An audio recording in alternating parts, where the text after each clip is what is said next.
welcome to my channel, or welcome back to my channel. Hope everyone is doing well. Today I have 4 true ghost stories from the Haunted Canada series. If I pronounce anything wrong, I do apologize. Room 473, St. Andrews by the Sea, New Brunswick. After a long day showing people around St. Andrews by the Sea, a tour leader made sure everyone was settled in their rooms at the Algonquin Resort and then slipped into her own. She didn't get the rest she needed. However, as her sleep was disturbed by the loud and sorrowful weeping of a woman in room 473, directly beside her own. This went on for some time without abating, and the woman grew concerned for the guest next door, who she assumed was part of her tour group. She called the front desk and reported it, hoping someone could check on the woman to make sure she was okay. But the crying carried on through the night. The next morning, the tour guide asked front desk staff if the woman in room 473 was all right. But the employee had some alarming news. No one had been checked into that room. It had been empty all night. No one who worked at the Algonquin was surprised. They knew the tour guide's sleep had been broken. But the ghost bride who haunts room 473, she's been seen in her wedding dress by many guests and staff members over the years, such as a cleaning lady who had finished tidying the infamous room. When she looked up, the ghost bride was seated in a chair. The cleaning lady froze. The ghost bride nodded with a wan smile on her face. Without any further hesitation, the cleaning lady promptly turned and left, making double sure to close the door tightly behind her. It's believed that sometime in the early 1900s, a young local woman was engaged to a wealthy American. Their wedding ceremony was to be held in a St. Andrews by Sea church, followed by a honeymoon at the Algonquin. The bride checked into room, you guessed it, 473, and excitedly prepared for the ceremony. With butterflies in her stomach, she did her makeup and hair, then slipped into her beautiful white wedding dress, ready to start her new life with her husband-to-be. She left the hotel and arrived at the church. She waited and waited, then waited some more. The groom was late. At first she assumed he was simply running a little behind. As more time passed, she grew concerned that some accident had delayed him. Finally, the bride was informed that the groom would not be coming. He had developed cold feet about the union and decided to back out. Devastated, the bride raced back to the seclusion of her hotel room. She didn't want to be around anyone, but hiding in her room, where she was supposed to spend her honeymoon, did nothing to improve her state of mind. Other guests staying nearby complained about the sound of her cries, which alternated between sad and angry, and the hotel staff monitored the situation, wishing there was something they could do to relieve the young woman of her misery. They sat and waited, listening to her sobs, until she suddenly stopped. They were hopeful she had gotten over the worst of her grief and fallen asleep. Unfortunately, the situation had taken a darker turn. The bride was found outside, her broken body laying motionless on the ground below her open window 4 stories above. Bright red blood soaked into her wedding dress, a stark contrast to the white fabric and the lace. The pain of her fiancé's rejection was too great a burden to bear, and she decided to end her own life rather than face another day of heartache. Elaine Bruff, of St. Andrews by the Sea resident, who leads a seasonal haunted walk through town, has tried to find any information that could reveal who the bride was, but her searches have come up empty. It's her belief that the groom's rich and powerful family used their considerable wealth to keep the suicide hush-hush in order to maintain their reputation. It's Elaine's hope that if the ghost bride could be identified, she'd find some peace and be able to move on.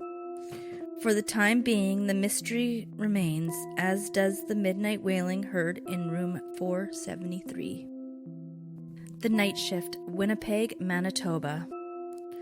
For 27 years, Ben, a security guard who worked the night shifts in the Manitoba Legislative Building, never felt comfortable in one of the second room offices. It was one of those hard to put your finger on kind of feelings.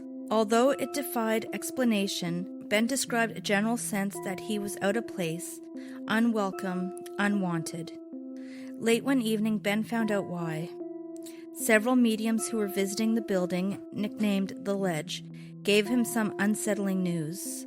The office was home to the ghosts of 3 old men who met every night once the building has closed, and the ghosts weren't happy with Ben's nightly rounds.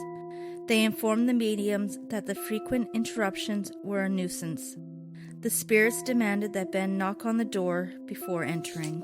From that night on, Ben was happy to oblige the ghosts.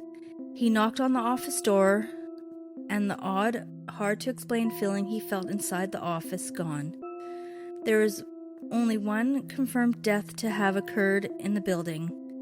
In 1947, Deputy Treasury Minister Ralph McNeill Pearson shot himself in his office. The circumstances of the suicide are mysterious, and no one knows why he took his own life. But before you arrive at the conclusion that Pearson must be the sole source of the paranormal activity in the Ledge, remember there are 3 ghosts who meet nightly after hours, and even they aren't alone. Like Ben, most of the security guards who work the night shift have come face to face with a host of specters. There's a woman who glides through the basement's halls with a quiet voice as gentle and smooth as silk. She sings lullabies of years long past. An elderly gentleman in a top hat and tails takes nighttime strolls throughout the second floor and has been spotted walking up and down the 13 steps of the grand staircase. When confronted, he flies straight through the nearest stone wall. One guard was surprised when he turned a corner and found a person staring back at her. At first, she mistook the figure for an intruder, but then with a sickening feeling in her gut that caused the hairs on the back of her neck to stand on end, she realized she was in the presence of a ghost. She considered hitting the alarm, but at that moment the apparition disappeared before her eyes. Yet another guard was terribly startled when he saw 2 boys in the basement. They pressed their hands and faces up to the frosted window pane of a meeting room, their silhouette more shadow-looking than real. The guard couldn't understand how the boys had gotten into the building, nor what they were doing there in the middle of the night. So he barged into the room and demanded an explanation for the presence. But the room, he discovered, was empty. And then there's the phantom librarian. Although no one knows who she was in life, her ghost is well known to the guards and library staff. Many have seen her, and although she has never hurt anyone, no one has any desire to see her again. Clad in a long flowing dress in the style of the early 1900s, she floats from room to room. On the upper floor, she's an old woman with gray hair tied in a bun, and she never makes a sound. Seemingly unaware of the living around her, she stacks books on shelves with grim determination. But even the dead need to take work breaks. Once a security guard unlocked a door and entered a room. There, sitting at a table reading a book, was the librarian. Not realizing at first that she was the infamous ghost his colleagues had reported seeing, he asked how she had entered a locked room. The librarian felt no need to answer the guard's question. This was, after all, her place of work. True to form, she disappeared without a sound. If you visit the Manitoba Legislative Building during the night, you're sure to see visions from beyond the grave. In fact, it's best to avoid building altogether after sunset. Unfortunately for the guards who work the night shift, that's not an option. The Cursed Castle, Victoria, British Columbia. There's something about the Dunsmuirs. It seems many members of this infamous family just don't want to stay dead. Fit for a king, Craig de Roche Castle was home to the man who was not so affectionately known as King Grab. Robert Dunsmuir was regarded as a greedy entrepreneur by much of the province. who believed he had achieved his success by any means possible, including paying off politicians and taking advantage of the working class. In 1887, construction of Craigduroche Castle began, spreading out over 4 floors. There are 39 rooms, within each one more dazzling than the last. At the top of the grand staircase is a ballroom that Dunsmuir had built to entertain the social elite, and he hoped result in the marriage of his 3 daughters. It was a grand plan for a grand home, but Dunsmuir would not be afforded the luxury of seeing it through the end. He died in 1889 at the age of 63, 1 year before the house was completed. An air of mystery surrounded his death, as Dunsmuir was thought to be in a perfect health before contracting a cold that 4 days later sent him into a coma, and 2 days after that claimed his life. No one could say Dunsmuir had left this earth without unfinished business. He, or rather his ghost, can hardly be blamed for wanting to stick around. The Dunsmuir family was beset by further tragedies and hardships over the years. Craigduroche's original architect, Warren Haywood Williams, died of an enlarged heart before seeing his grandest project through to completion. In 1989, the second Dunsmuir daughter, Agnes, died of typhoid fever, and her husband, John Harvey, died of the same disease shortly after. Their orphan children moved into the castle once it was completed, along with their widowed grandmother, Joan, and her 3 still unmarried daughters. Moving into Craigduroche should have been a happy occasion filled with celebration, but instead the mood was dour and bleak. Too many had died unexpectedly in a short period. For the Dunsmuirs, it was a time plagued by grief. Some said the castle was cursed. Slowly, as the passage of time healed their wounds, the family began to enjoy their beautiful home. It was the setting of many lavish parties, but there was one final nail waiting to be hammered into the Dunsmuir family's coffin. In 1908, Joan Dunsmuir passed away. The castle was too expensive for any of her surviving children to maintain, and it had to be sold. Contents auctioned to the highest bidder.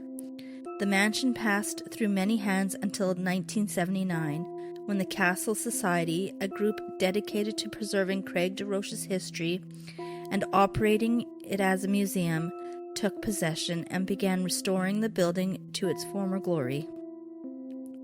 One afternoon during restorations, a worker took a much-needed break by the grand staircase.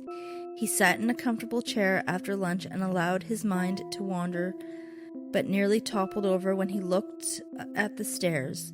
Gliding down the staircase was a woman's foot in a satin shoe beneath a beautiful gown that flowed down the steps behind her.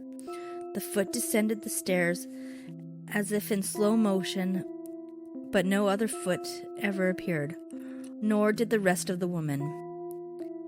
In 2011, a Californian family of 6 traveled to British Columbia and visited the castle. They split up inside. Standing before a closed door, the clan's matriarch, Lupe, bumped into her son-in-law, Dan, and they decided to enter the room together. Little did they know what lay in wait for them. On the far side of the room, standing all alone, was her husband, Alan. He looked shaken and strange. Lupe and Dan didn't know why, but they knew something was wrong. Behind Alan was a staircase, partially hidden by a wall that concealed the upper steps. Suddenly, Lupe saw something that left her feeling shaken. A pair of legs walking up the stairs and out of sight. "Who was that?" she asked, a slight tremor in her voice. She didn't think any other guests were in the room with them. Alan looked confused and concerned. He said he had been all alone in the room before his wife and son-in-law entered a moment before. But Dan had seen the legs fly up the stairs too. "We just saw a man going up those stairs," he told his father-in-law, assuming the legs must have belonged to a museum employee. Lupe led them up the creaky stairs. When they got to the top, their path was blocked by a door made from solid wood and glass. They tried to open it, but it didn't have a doorknob, and furthermore, it was bolted shut. No living human could have passed through it. Could there be some relation between the foot the restoration worker witnessed going downstairs and the legs Lupe saw going up? It does seem to be an odd coincidence. Visitors should make double sure to hold the handrails tightly when walking up and down between the castle's floors. Although some of the museum's staff members officially deny the existence of ghosts in the castle, many have had paranormal encounters. A woman saw a maid in a Victorian-style uniform enter a room, look from side to side, and then vanish on the spot. A man came face to face with 3 spirits while employed at the museum. A little girl haunting the basement, and 2 soldiers who have taken root in the bedroom that was used as a hospital in the early 1900s. The man described it as a painful room, and many people dislike entering. Some guests haven't even gotten that far. Over the years, there have been no shortage of people who have refused to enter the castle due to an overwhelming feeling of unease.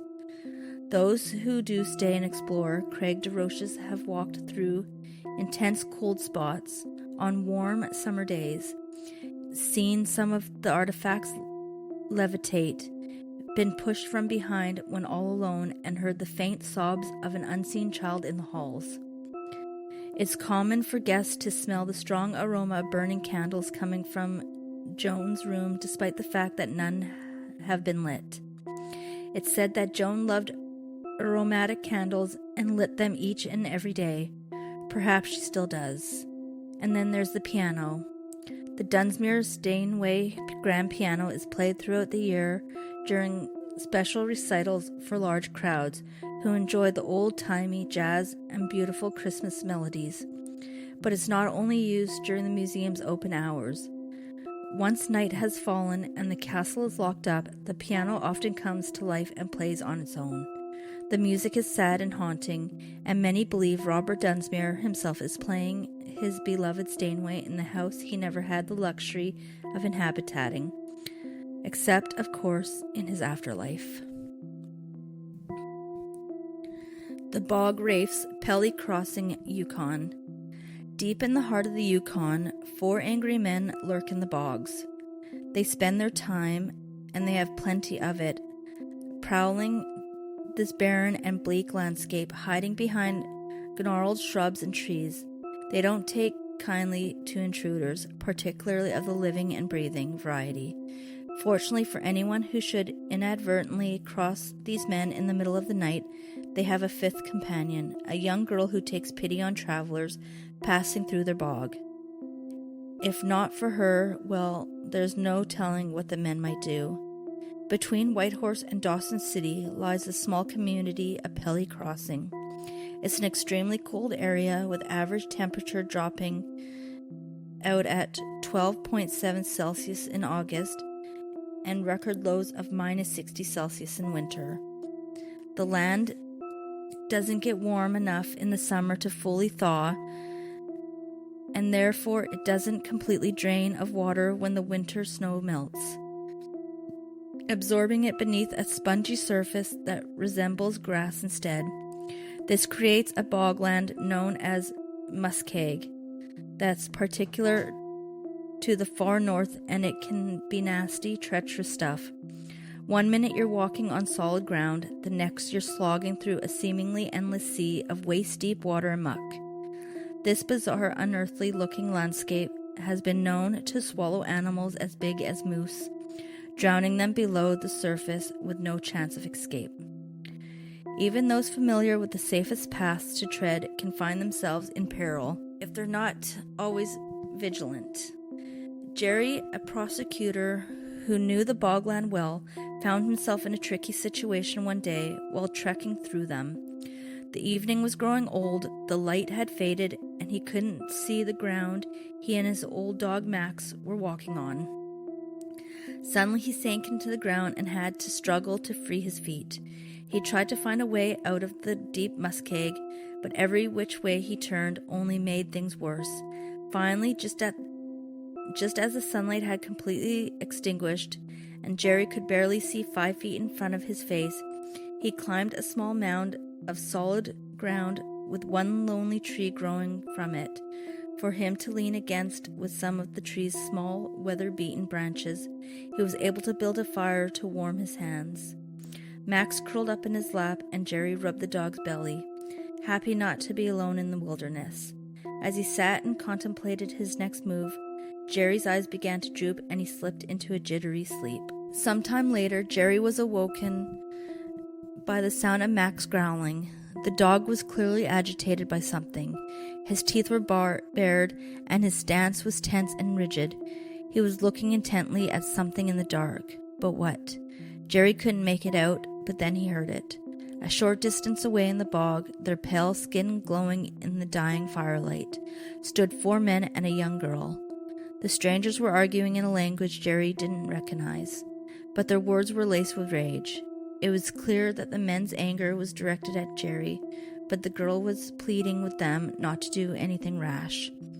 Searching his pockets for a weapon and curling his fingers into fists when he found none, Jerry stood up to face the threat head-on. He didn't intend on going down without a fight. Seeing this, the men and girl quickly disappeared, not believing what he'd seen and convinced it must have been a trick of the light. Jerry slowly sat back down. It took a long time, but he eventually fell back asleep. It wasn't long before he was awoken once again by a familiar sound. Grrr!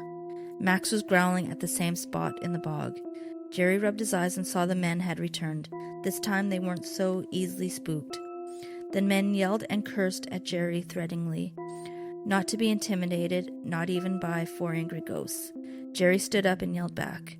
Once again the men disappeared, leaving Jerry in a terrified state of confusion. He sat down warily, and Max immediately began to whimper.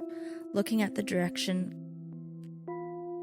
of Max's nervous stare, Jerry locked eyes with the girl, who had suddenly appeared before him, speechless. Jerry listened as the girl spoke.